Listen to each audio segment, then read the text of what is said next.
Sementara itu, Yahudi di dunia saat itu berada di tempat yang tinggi. Mereka menguasai seluruh Al-Quds dan kota yang disucikan. Di tanah Isra Mi'raj terjadi perang dunia, yang di situ Al-Mahdi memberi peringatan kepada orang-orang kafir yang tidak mau keluar.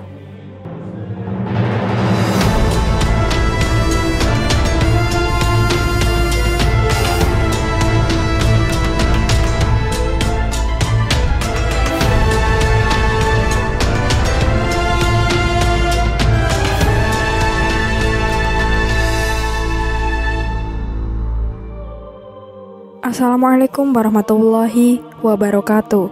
Halo Sobat Muslimpedia, semoga Allah selalu menjaga antum semuanya.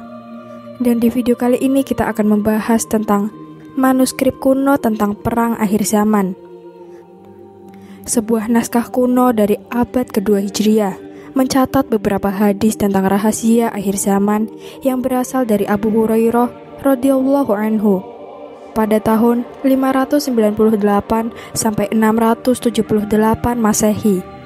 Abu Hurairah adalah seorang sahabat terdekat Rasulullah Shallallahu alaihi wasallam.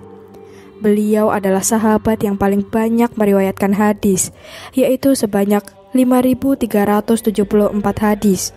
Dari sejumlah hadis yang diriwayatkannya, ada sebagian hadis yang disembunyikan beliau dari kaum muslimin waktu itu. Abu Hurairah pernah mengatakan, "Aku menghafal dari Nabi Shallallahu alaihi wasallam beberapa ilmu. Untuk satu bejana sudah aku sampaikan kepada kalian.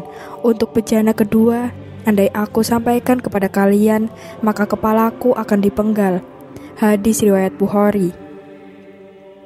Hadis yang disembunyikan oleh Abu Hurairah bukanlah tentang akidah dan syariat Islam, tetapi berkaitan dengan fitnah dan kejadian di masa yang akan datang. Dalam hadis itu, Rasulullah Shallallahu alaihi wasallam menyebutkan nama peristiwa, nama pelaku, nama tempat, serta alasan terjadinya peristiwa tersebut. Hadis-hadis itu berkaitan dengan perang, pemberontakan, dan pembunuhan. Berita-berita seperti ini apabila hanya diketahui oleh orang-orang yang amanah dan berilmu, maka akan aman. Namun jika berada di tangan orang-orang yang jahil, maka risikonya sangat besar karena bisa membahayakan beliau sendiri dan orang lain, serta dapat menimbulkan fitnah, huru-hara, dan perpecahan. Ibnu Hajar mengatakan, kemungkinan ilmu-ilmu yang disembunyikan itu adalah informasi tentang tanda-tanda kiamat. Apabila disampaikan akan terjadi kekacauan di akhir zaman dan kemungkinan akan diingkari oleh mereka yang tidak mempercayainya. Namun menjelang akhir hayatnya, Abu Hurairah menyampaikan sebagian informasi rahasia itu kepada beberapa sahabat dekatnya dari kalangan tabi'in, yakni generasi kedua sepeninggal Rasulullah Shallallahu alaihi wasallam. Naskah atau manuskrip langka itu ditulis oleh seorang tabi'ut tabi'in, yaitu generasi ketiga setelah Rasulullah wafat, yang berasal dari Syam. Manuskrip itu berjudul Salam wa Harb fi Akhir Zaman Arab, yang sekarang tersimpan di Istanbul, Turki. Dalam manuskrip itu telah tertulis beberapa peristiwa besar yang terjadi di dunia, lengkapnya dengan nama-nama tokoh pelaku utamanya. Berikut beberapa kutipan kejadian penting sesuai dengan terjemah aslinya. Perang akhir zaman adalah perang dunia, yakni kali ketiga sesudah dua perang besar sebelumnya. Banyak sekali orang yang mati di dalam perang tersebut. Perang itu dikobarkan oleh seorang laki-laki yang merupakan kucing besar di negeri gelas dengan mahkota di kepala. Sementara perang kedua dikobarkan oleh seorang laki-laki yang nama panggilannya adalah Tuan Besar dan seluruh dunia memanggilnya Hir. Kemudian Abu Hurairah berkata, dalam hitungan tahun Hijriah, sesudah 1.300 tahun, mereka mengikat perjanjian yang di situ Raja Rom melihat bahwa perang semesta dunia mesti terjadi. Allah menghendaki terjadinya perang. Waktu berjalan tanpa perjanjian dan perjanjian, lalu berkuasalah seorang dari negeri Jerman yang bernama Al-Hir yang ingin berkuasa di seluruh dunia, memerangi seluruh negeri salju dan kebaikan. Ia bergerak dengan murka Allah setelah beberapa tahun api menyala. Ia ingin membunuh rahasia Al-Rushi atau Arush. Dalam perang itu keluar seorang ratu dunia, pelaku makar dan pelacur, namanya Amerika. Ia menggoda dunia dengan kesesatan dan kekafiran. Sementara itu Yahudi di dunia saat itu berada di tempat yang tinggi. Mereka menguasai seluruh Al-Quds dan kota yang disucikan. Di tanah Isra Mi'raj terjadi perang dunia, yang di situ Al-Mahdi memberi peringatan kepada orang-orang kafir yang tidak mau keluar. Maka orang kafir dari seluruh dunia berkumpul untuk memerangi Al-Mahdi dengan jumlah yang sangat besar yang belum pernah terjadi sebelumnya. Dalam kelompok kekuatan Yahudi Al-Khazar dan Bani Israel masih terdapat kekuatan lain yang tidak diketahui jumlahnya. Al-Mahdi melihat bahwa siksa Allah yang sangat mengerikan benar-benar telah datang dan tidak dapat diakhirkan lagi. Kemudian Allah melempari mereka dengan lemparan yang dahsyat. Bumi, langit, dan lautan terbakar untuk mereka. Lalu langit menurunkan hujan yang sangat buruk. Seluruh penduduk bumi mengutuk orang kafir di seluruh dunia.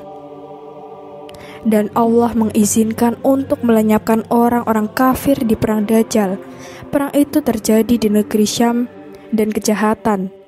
Riwayat Abu Hurairah itu mengandung sejumlah kata asing bagi orang Arab waktu itu, seperti Al-Hir atau Hitler, Jerman atau Jerman, Al-Rus atau Rusia, Amerika atau Amerika, dan Al-Khazar, sebuah suku yang disebut suku ke-13 Bani Israel, yang menurut Syekh Imran merupakan asal-usul Ya'juj dan Ma'juj. Seandainya riwayat itu benar berasal dari Abu Hurairah, maka wajar apabila beliau tidak sembarangan menyampaikannya kepada setiap orang karena dampaknya akan menimbulkan saling curiga dan saling tuduh sehingga dapat menimbulkan kekacauan di kalangan kaum muslimin sendiri. Lain halnya jika diungkapkan pada abad ke-20 atau abad ke-21 saat ini, di mana kita dapat langsung menunjukkan siapa saja pihak-pihak yang dimaksudkan dalam manuskrip tersebut. Diskusi, manuskrip kuno itu meriwayatkan tentang pencetus dan lokasi perang dunia 3 yang diungkapkan secara metaforis sebagai seorang laki-laki yang merupakan kucing besar di negeri kaca dengan mahkota di kepala. Ada 2 misteri yang harus dipecahkan. Yang pertama, pencetus perang, seorang laki-laki yang merupakan kucing besar. Kedua, lokasi perang, di negeri kaca dengan mahkota di kepala. Siapakah laki-laki yang merupakan kucing besar itu? Adakah pemimpin dunia saat ini yang paling memiliki asosiasi dengan kucing besar atau harimau? Presiden Rusia, Vladimir Putin, adalah kandidat terkuatnya karena ia memiliki hobi bertualang, berburu, dan dikenal sebagai penakluk harimau. Sedangkan lokasi perang yang digambarkan sebagai negeri kaca dengan mahkota di kepala adalah bumi Syam. Syam diketahui sebagai lokasi di mana kaca dibuat untuk pertama kalinya.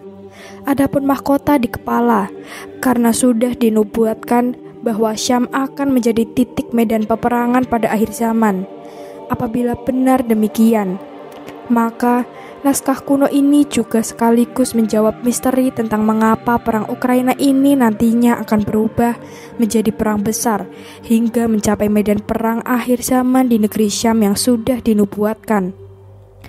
Itu sebabnya dalam garis waktu sejarah akhir zaman disebut Malahim atau serangkaian peperangan. Wallahu a'lam bishawab.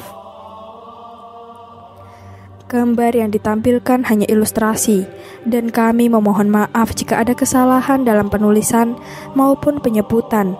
Semoga konten ini bisa menghibur dan bisa memberikan inspirasi, edukasi, dan kebaikan dalam kehidupan sehari-hari. Wassalamualaikum warahmatullahi wabarakatuh.